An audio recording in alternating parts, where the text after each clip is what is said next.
Have you ever played one of those games that had such a steep learning curve that you wanted to learn calculus just to get better at it? Probably not, but that's only because you've never played Kerbal Space Program by Squad.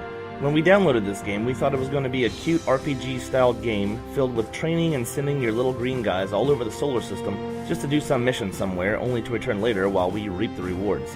Holy crap, are we wrong. KSP is more of an engineering, lifelike spaceflight mission planning funhouse that awakens that Lego builder inside of all of us. Visually, KSP is no supermodel, but that lends to its charm. The only important aspect is its physics base, which I would gladly sacrifice stunning graphics for, but that's not to call it ugly. Once you break free of Kerbin's atmosphere and see the sun shining through it, you really get struck by its appeal. Now, if only you'd put enough rockets on your ship to stay in orbit, because if you haven't been playing this game for a while, you're probably going to fall and crash and die a lot. Audio is pretty standard in KSP, as there are no spoken lines per se, just the fun little sounds that Kerbals make. Rocket sounds are just what you'd expect, and the explosions are just that, explodey. There are a couple of tunes that get stuck in your head as you're building your ships and rovers, one in particular that begins as you reach outer space that's nice and serene.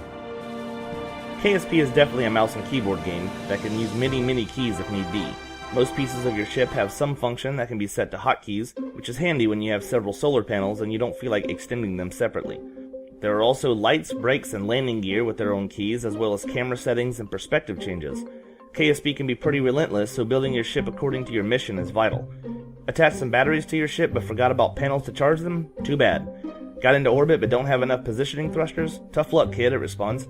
But while this can seem like it would be frustrating, and it is, making that first orbit, docking with another ship already in orbit, or landing on the moon for the first time is one of the most rewarding gaming experiences we've ever had because we know we planned ahead.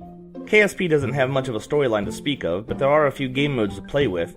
Sandbox mode grants you all the parts and unlimited money just to mess around and practice, which you will need.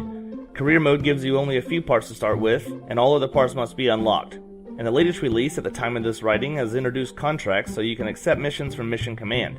Usually they're to perform some kind of maneuver or test some part you don't yet have access to.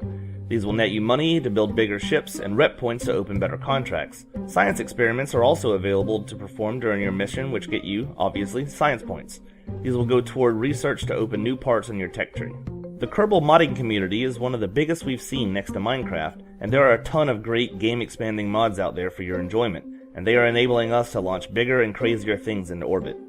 We're not sure if Squad created such an open game intentionally, but modders are able to not only create new parts and systems for players, but integrate them into the tech tree and contract system as well. Hopefully we'll have some video reviews of these soon, as there are plenty to cover. Guys, if you're the kind of person who loves to build and might get some satisfaction out of completing challenging missions all due to your own planning, then KSP is the game for you.